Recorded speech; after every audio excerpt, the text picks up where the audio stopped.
Educação não violenta, capítulo 4. A importância da autonomia. Cynthia e Charles. Quando Cynthia nasceu, a mãe era uma adolescente de 18 anos. A gravidez não foi planejada e, mesmo após o nascimento da menina, a mãe não aceitava a sua chegada. Desde muito pequena, foi tratada como uma adulta e tinha de cuidar de si mesma. Era responsável pela limpeza da casa, preparava a comida, organizava a rotina e ia e voltava da escola sozinha. Nas poucas vezes que pedia a ajuda da mãe, ouvia que tinha acabado com os sonhos dela, que nunca foi desejada e que era um estorvo. Cresceu com mágoas e dores profundas da infância e, ao engravidar, prometeu a si mesma que faria tudo diferente.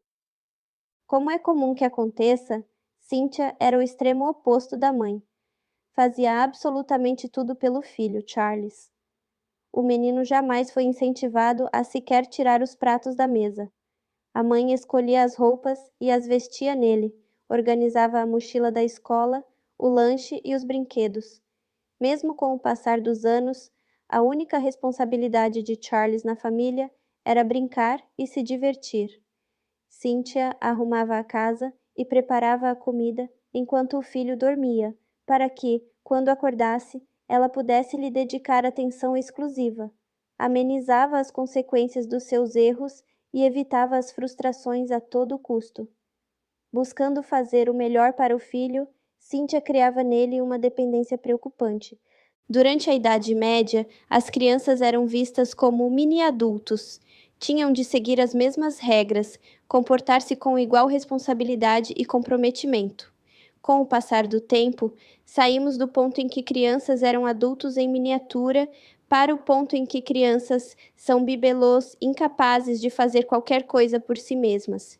Em regra, ao falar de educação não violenta, as pessoas interpretam que a criança deve ser transformada no centro da vida. Nesse pensamento cheio de dualidades, achamos que existem apenas os dois extremos.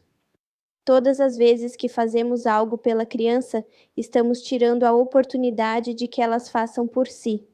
Os filhos não são nossos, mas deles mesmos. Nós somos os seus cuidadores até que tenham a capacidade de cuidar de si sozinhos.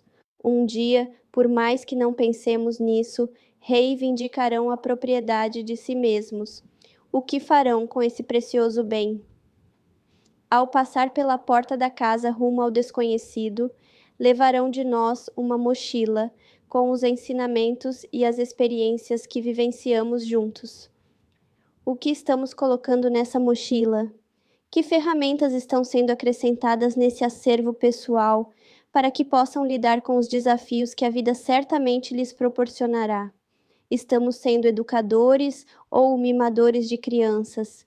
Estamos preparando adultos conscientes do seu papel ou crianças crescidas, incapazes de resolver problemas e assumir as consequências dos seus atos? Talvez você considere este capítulo um pouco duro e inesperado. Educação não violenta não é falar manso e levar a criança no colo? Não.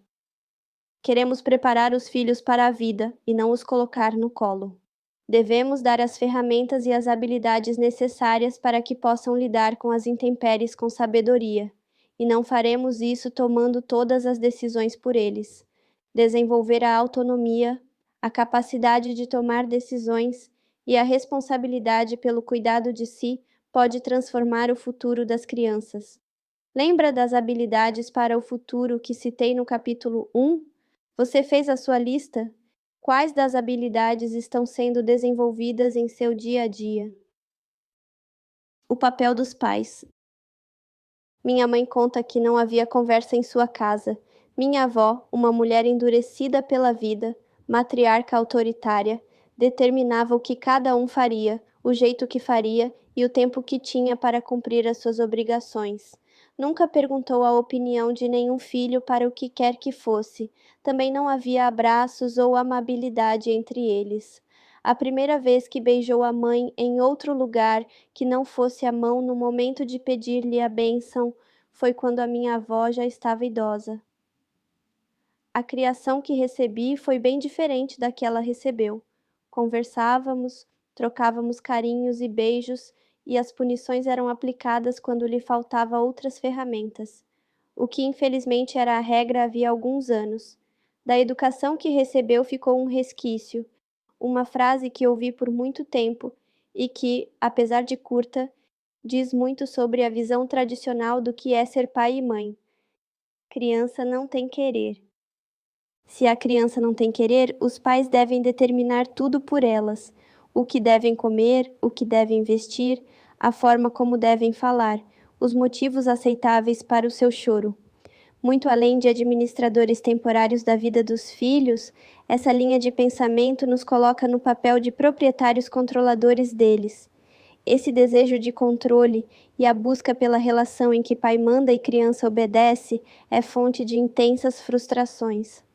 Antes de ter filhos, eu realmente acreditava que eles seriam como uma receita de bolo que, se seguida à risca, daria um resultado incrível. Todo comportamento infantil ou adulto que eu julgasse inadequado era, a meu ver, culpa da falta de limites dos pais. Quando o meu primeiro filho chegou, percebi que não vinha junto manual ou controle remoto. Eu não ia encontrar a entrada USB para carregar tudo o que desejava ver na criança. Não tinha lugar para colocar o chip. Nosso papel é de treinadores que se colocam ao lado, que auxiliam nas intempéries, que estimulam a criatividade, que ofertam a mão sempre que necessário e que apresentam a vida. Sem filtros. Determinar quem as crianças são é algo emocionalmente insustentável. Definitivamente esse não é o nosso papel. Se a saída da casa dos pais é algo, salvo raras exceções, inevitável, se o tempo que passarão sob o nosso cuidado é menos de 1/3 do que viverão, por que continuamos acreditando que precisam das nossas ordens e não da nossa orientação? Por que seguimos acreditando que sempre saberemos quem são e o que é melhor para elas? Enquanto tradicionalmente consideramos que controlar os filhos é parte do nosso papel, atrofiamos neles a capacidade de gerir a própria saciedade, de reconhecer as próprias necessidades. Enquanto cobrimos as pedras do caminho com almofadas e os impedimos de reconhecerem os desafios, de lidar consigo próprios e de se levantar após as quedas, enquanto nos esforçamos para fazê-los felizes, nós os tornamos frágeis e despreparados para lidar com todas as infelicidades que certamente acontecerão. Nosso papel é de treinadores que se colocam ao lado, que auxiliam nas intempéries, que estimulam a criatividade, que ofertam a mão sempre que necessário e que apresentam a vida sem filtros. Nosso papel não é fazer por eles, não é controlar. Ensinando em vez de cobrar. Lia e Ian. Lia estava sempre atrasada. Não que fosse uma pessoa desorganizada. As obrigações cotidianas eram muitas, e o dia parecia cada vez mais curto em suas 24 horas. Diariamente tinha a sensação de que precisava de um clone de si mesma para dar conta de toda a demanda. Acordava cedo e preparava o café da manhã. Depois acordava Ian, de 6 anos, e lhe trocava a roupa para ir para a escola. O uniforme ela separava no dia anterior, enquanto o filho dormia. Era mais prático fazer as coisas sem o menino, já que ele tinha um ritmo que incomodava. Depois de vestir a roupa no filho, sentavam à mesa e comiam juntos. Ao acabar, o pequeno saía da mesa e sentava no sofá, para ver um episódio do desenho animado preferido, enquanto rapidamente ela e o marido lavavam os pratos e organizavam a cozinha. O pai escovava os dentes da criança e amarrava os cadarços do tênis, enquanto Lia colocava no carro a mochila, também arrumada por ela no dia anterior. O menino sentava na cadeirinha, enquanto os pais lhe prendiam o cinto, deixavam o pequeno na escola e seguiam para o trabalho. No comecinho da tarde, Lia pegava o filho na escola, abria a sua mochila e verificava se havia atividade, fazia um exercício e o filho ia brincar enquanto ela limpava a casa e organizava as coisas para o dia seguinte. Ela preferia limpar a casa sozinha, porque se o filho ajudasse, no seu ritmo de criança, A tarefa lhe tomava o triplo do tempo. E tempo é dinheiro. Lia não podia desperdiçá-lo. Em nome da praticidade e da correria, vivia sobrecarregada enquanto Ian seguia passivo em toda a sua rotina. Percebo em nós, pais, um ciclo que é, no mínimo, interessante. Enquanto os filhos são pequenos, fazemos tudo por eles. Escolhemos e vestimos as roupas, colocamos a mesa, selecionamos a comida. Não deixamos que lavem os pratos conosco, porque certamente vão molhar toda a cozinha e atrapalhar o dia. Assim como Lia, somos guiados pela pressa e pela praticidade. Esperar a criança abotoar os próprios botões é perda de tempo. Esperar que limpe a casa conosco aos 3 anos é perda de tempo. Esperar que vista a própria roupa é perda de tempo. Precisamos de agilidade.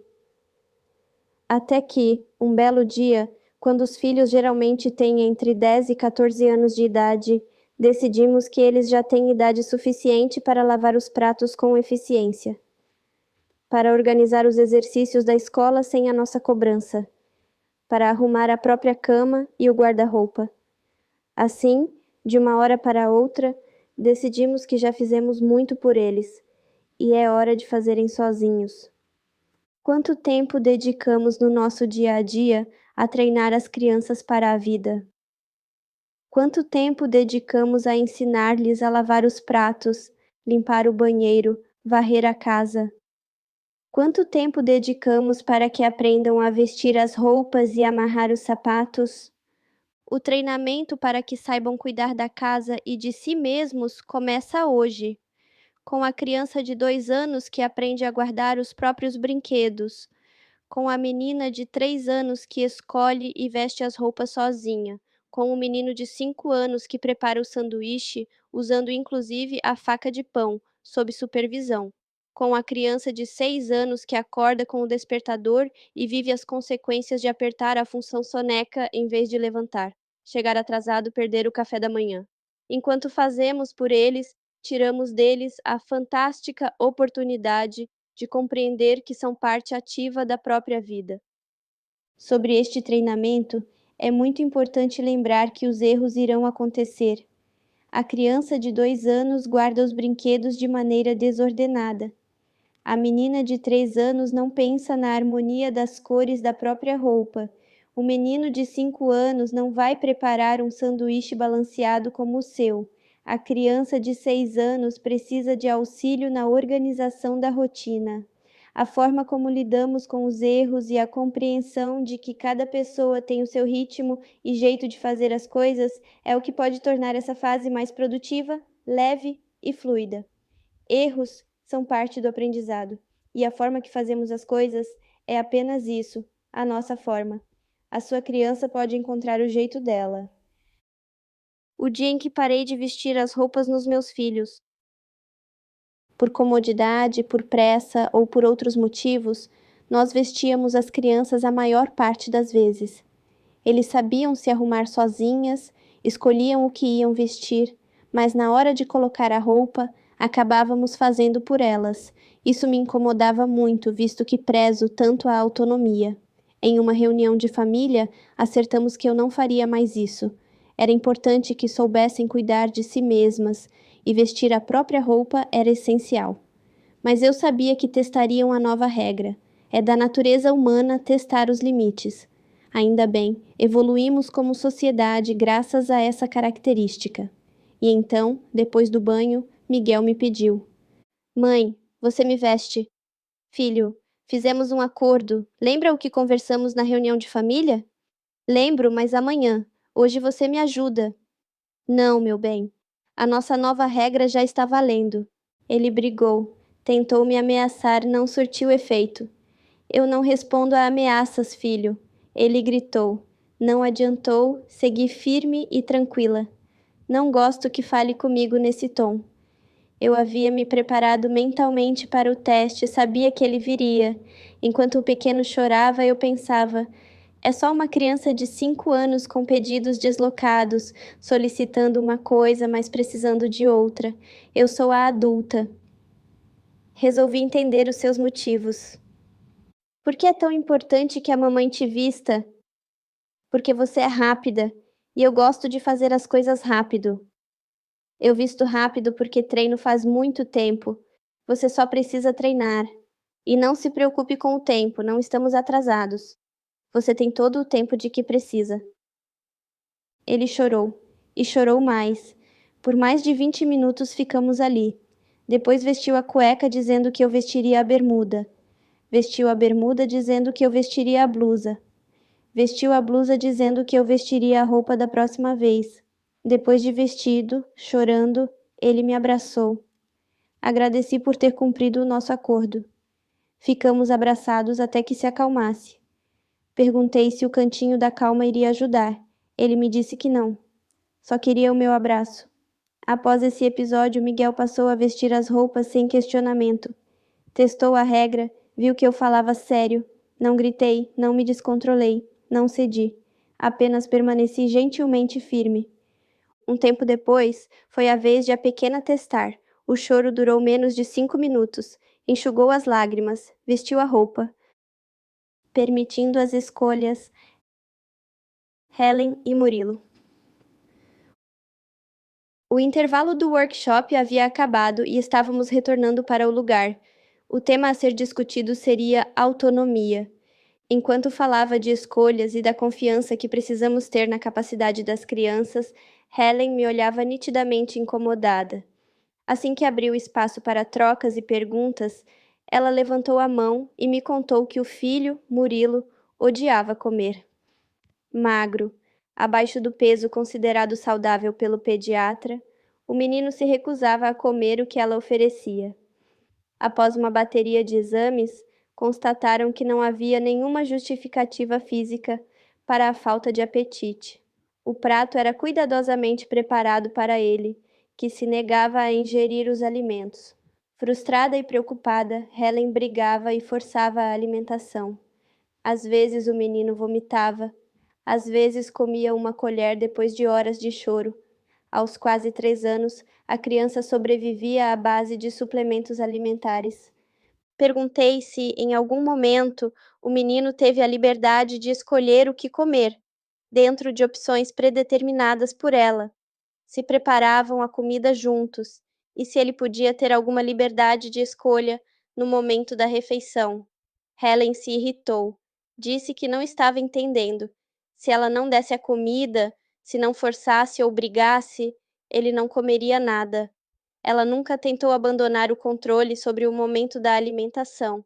Aquele era um tema difícil, delicado e extremamente tenso na família, desde a introdução alimentar. Quando o pequeno via a mãe organizando os pratos para o almoço, chorava e gritava, dizendo que não iria comer. Quanto mais a mãe investia forças em controlar a alimentação do menino, mais energia ele investia em reagir a esse controle. Aconselhei-a que o deixasse descobrir o que é fome, que ele pudesse conhecer os sinais do seu corpo, em vez da carga emocional que a mãe acrescentava ao ato simples e natural de comer. Pedi que preparasse os alimentos com ele, que oferecesse as opções e que desse a liberdade de provar e escolher. Ela, nervosa, chorou. Contou que não conseguia abandonar o controle. Essa era a raiz do problema de alimentação do filho. Por que esperamos que os nossos filhos façam boas escolhas na vida adulta se passamos a infância escolhendo tudo por eles? Seguindo a linha de criança não tem querer, temos a sua irmã gêmea, criança não tem escolha. As pessoas consideram absurdo dar à criança a possibilidade de escolher algo, sem pensar no quanto a capacidade de fazer boas escolhas é essencial para o futuro dos filhos.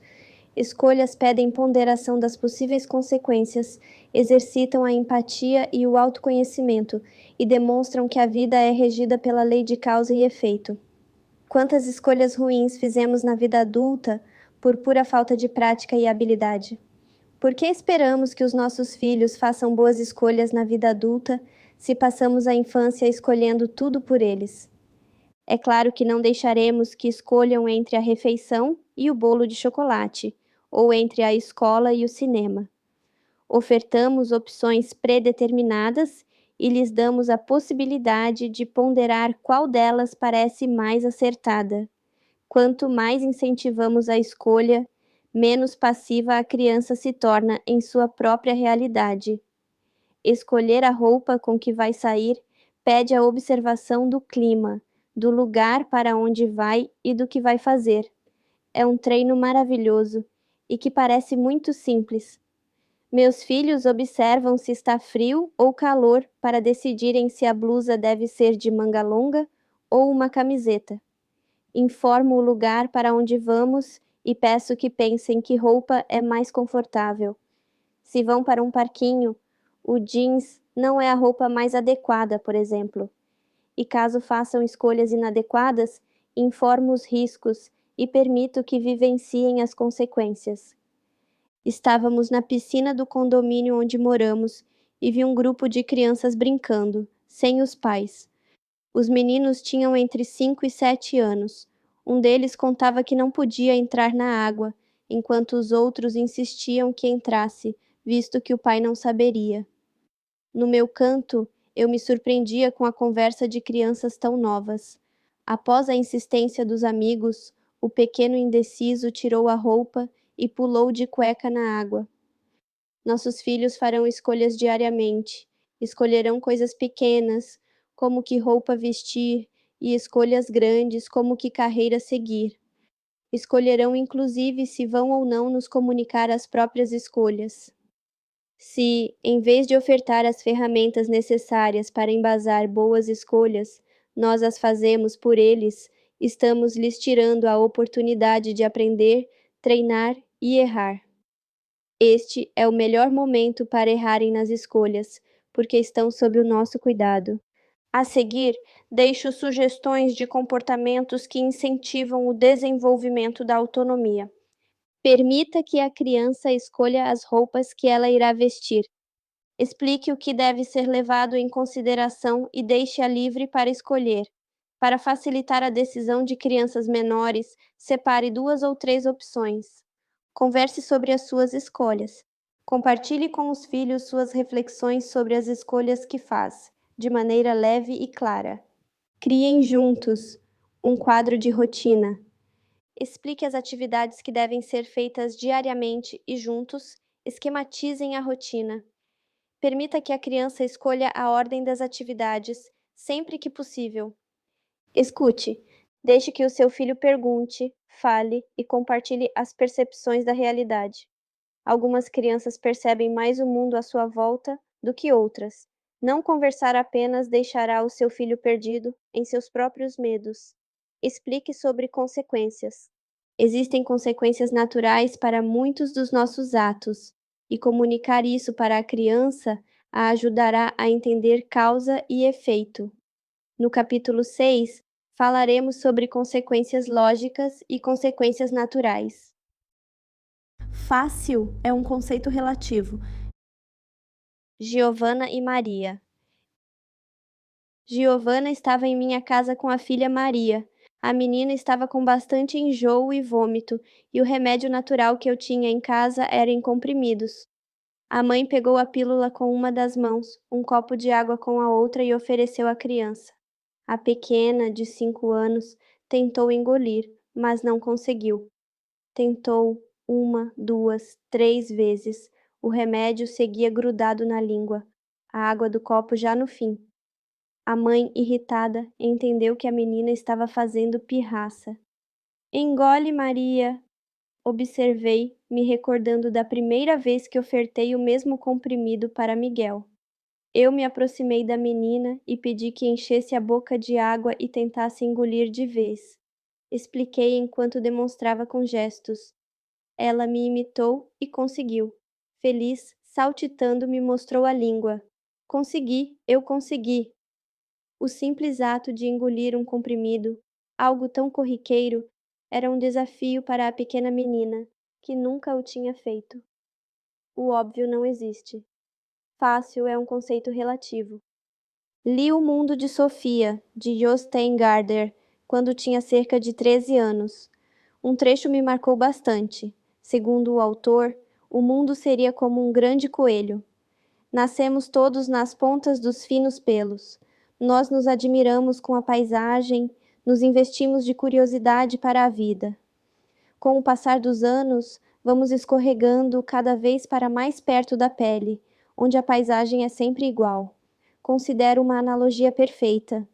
Daqui do couro, acreditamos que as crianças estão vendo o que vemos, mas esquecemos que, de onde estão no começo da vida, na pontinha dos pelos do coelho, a vista é bem diferente. Enquanto já não temos qualquer curiosidade pelas potencialidades do nosso corpo, as crianças vibram a cada descoberta, exploram com avidez essa casa que habitarão até o fim da vida. Enquanto uma pedra para nós é só uma pedra, para a criança é algo que precisa ser explorado, visto, cheirado, analisado. Com os olhos de pessoas recém-chegadas ao mundo, as crianças aprendem em uma velocidade que jamais se repetirá na vida. Em 12 anos saímos do posto de pequenos seres que não andam nem falam para adolescentes que almejam a liberdade. O nível de descoberta e aprendizado desses anos, o intenso desenvolvimento físico e cerebral é algo admirável. E mesmo com todo esse aprendizado intenso, com toda essa transformação, seguimos achando que sabem pouco, que fazem pouco. Partindo das nossas vivências e experiências, concluímos o que é ou não fácil, o que já deveriam ou não saber. Lembro que, quando os meus 2 filhos começaram a andar, os primeiros passos me fascinaram. Algo que fazemos com tanta segurança e certeza, sem pensar tão automaticamente, demanda muito esforço deles. Cada passada, cada queda, cada treino. Os pezinhos inseguros, o caminhar cambaleante. No couro do coelho, andar é algo simples e corriqueiro, mas ali, da pontinha do pelo, andar é algo mágico. Para Giovanna, engolir o comprimido era algo comum. Para Maria, algo completamente novo, cheio de sensações desconhecidas. Deixo a seguir formas de incentivar a coragem e a autoconfiança. Reconheça a dificuldade do desafio e encoraje. Quando dizemos para uma criança que algo é fácil, mesmo com a intenção de ajudar, estamos desconsiderando a posição de desigualdade que ocupamos. Principalmente, estamos minando a sua autoconfiança, visto que dificilmente o que consideramos fácil será fácil para ela também. Não conseguir realizar algo fácil é frustrante. Realizar algo difícil é encorajador. Podemos substituir a tão falada frase: é fácil, por filho. Abrir esse pote é realmente difícil e eu acredito que você consegue. Ensine, não faça pela criança. Demonstre como fazer. Explique sempre que necessário e não faça por ela. Quanto mais agimos no lugar da criança, mais necessários nos tornamos para fazê-lo novamente. Valorize os esforços. Não atingir os objetivos também faz parte da vida. Por vezes, por mais empenhada que a criança esteja em realizar algo, os seus esforços não serão suficientes para alcançar o que almeja. Valorize a dedicação. Reconheça o empenho. Por exemplo, sinto muito que tenha perdido pontos na prova de matemática. Vi que você se esforçou bastante, estudou e se dedicou. Estou aqui caso queira conversar. Ensinando o autocuidado. Sobre gula e saciedade. Em minha família, eu ocupava o papel da gulosa. Cresci ouvindo desde muito pequena que precisava que alguém controlasse a minha alimentação, vigiasse o meu prato, ou eu passaria dos limites. Comi escondido inúmeras vezes. Foram vários os episódios em que esperava que os meus pais saíssem de casa para que eu pudesse preparar um doce e comer tudo de uma vez, para não deixar vestígios. Desenvolvi com a comida uma relação de descontrole e tive oscilações bruscas de peso durante a adolescência e início da fase adulta. Até que, ao visitar uma nutricionista com abordagem comportamental, eu descobri algo que me assustou. Eu não sabia reconhecer a sensação de saciedade, tampouco os níveis de fome. Todos os sinais que o meu corpo enviava eram recebidos de maneira confusa.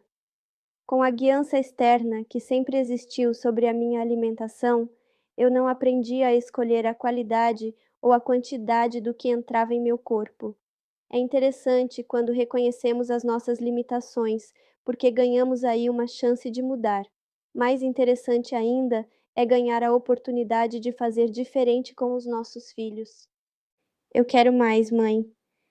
Ele já havia comido bastante. Qualquer colher a mais, do meu ponto de vista, seria exagero. Meu bem, depois de tudo que você comeu, o que o seu corpo está te dizendo sobre a sua saciedade? Sente a sua barriguinha aí. Ela está cheia? Ela realmente aguenta mais comida?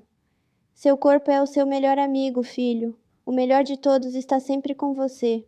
Ele te conta tudo o que ele precisa. É? É. Sabe o que acontece quando comemos muito além do que o corpo pede? Ficamos pesados, cansados. Sabe por quê? Porque dá mais trabalho ao corpo, porque ele tem que lidar com um monte de comida que ele não precisa. Eu não vou te dizer que você deve comer mais ou menos. Eu quero que você respeite o seu corpo e cuide dele. Você precisa cuidar dele, porque ele é a sua casa. Ele fechou os olhos, respirou fundo. Ensinei que 3 respirações profundas nos conectam melhor com o nosso corpo. E me disse: É, mãe, acho que só mais uma colher. Meu corpo tá gritando para eu parar. Os filhos nos trazem a ilusão de que seremos eternos. Esquecemos que podemos morrer amanhã, que não há no mundo qualquer garantia ou certeza de que estaremos ao seu lado, amarrando os seus sapatos ou controlando a sua alimentação. Esquecemos que viverão em nossa casa por pouco tempo. Existe como preparar alguém para a vida sem prepará-lo para cuidar de si? Cuidar da própria higiene, da alimentação, do corpo, do que ouve e lê, do que fala. Não aprendemos, pelo menos a maioria de nós, a cuidar de nós mesmos. Temos o costume de cuidar do outro e esperar que, em retribuição, ele cuide de nós. E assim passamos para os nossos filhos a impressão de que o outro é mais importante do que eles mesmos, que a opinião alheia vale mais do que a autoimagem. O autocuidado é um aprendizado que devemos interiorizar na vida, como pais e na vida das crianças. A seguir, deixo dicas de como fazê-lo. Estimule o cuidado com a higiene pessoal. Coloque a escova de dentes e o creme dental em lugar de fácil acesso para crianças. Ensine-a a lavar o corpo, indicando a quantidade de sabonete, shampoo e condicionador que deve utilizar, de maneira que, em breve, ela seja a responsável pelo próprio banho. Ensine como verificar se as roupas estão limpas e onde devem ser depositadas se estiverem sujas, deixando clara a rotina de limpeza da casa. Estimule-a a dobrar e a guardar as roupas limpas. O autocuidado é um aprendizado que devemos interiorizar na vida, como pais e na vida das crianças. Estimule o cuidado com a casa. Devemos incluir a criança no cuidado da casa, não porque um dia terá a casa dela, mas sim porque deve cuidar do ambiente onde mora hoje. Lavar os pratos, arrumar a cama, limpar o banheiro, tirar a poeira dos móveis, colocar e retirar os pratos na mesa para o jantar. São vários os pequenos gestos de cuidado com a casa que a criança pode executar, para que perceba que cuidar do ambiente onde vive é também cuidar de si. Estimule o cuidado com a saúde. Explique para a criança de maneira leve a função dos alimentos. Apresente os que são saudáveis e os que devem ser exceção, e não rotina na alimentação. Explique a importância do sono, de brincar longe das telas. Não em tom de quem dá uma aula ou um sermão, mas como quem explica como amarrar os sapatos. Estimule o cuidado com os sentimentos. Conforme tratei no capítulo 2, nomeie os sentimentos, apresente ferramentas para lidar com eles. Cuidar do próprio sentir é essencial para a saúde física e emocional do ser humano. Estimule o cuidado com as relações. Ensinar a olhar para o outro com compaixão Estimular e valorizar os atos de generosidade e gentileza é assumir a responsabilidade social pelas crianças que educamos. É importante que entendam que vivemos em uma interdependência com as outras pessoas e que estamos conectados. Vivemos em rede, não sozinhos. Estimular a autonomia não quer dizer que deixaremos as crianças entregues a si mesmas, mas que as prepararemos para que, no dia em que assumirem o gerenciamento da própria vida, tenham as ferramentas necessárias para fazê-lo da melhor maneira possível. Segundo o filósofo e doutor em psicologia Juan Ignacio Pozo, o objetivo do mestre é tornar-se desnecessário. Desejo que sejamos bons mestres para as nossas crianças. Resumo do capítulo: Os filhos não são nossos, mas deles mesmos. Nós somos os cuidadores até que tenham a capacidade de cuidarem de si sozinhos. Desenvolver a autonomia, a capacidade de tomar decisões e a responsabilidade pelo cuidado de si pode transformar positivamente o futuro das crianças. O papel dos pais é serem treinadores que se colocam ao lado, que auxiliam nas intempéries, que estimulam a criatividade, que ofertam a mão sempre que necessário e que apresentam a vida sem filtros. Não é fazer pelos filhos, não é controlar. Devemos treinar os nossos filhos para as atividades diárias, em vez de apenas cobrar que as tarefas sejam executadas. Permita as escolhas, dentro de limites pré-estabelecidos. Crie um quadro de rotinas, escute as dúvidas e anseios e explique sobre consequências. O óbvio não existe, o fácil é um conceito relativo. Ensine, não faça pela criança. Valorize o esforço dela. Estimule o cuidado com a higiene, com a casa, com a saúde, com os sentimentos e com o outro.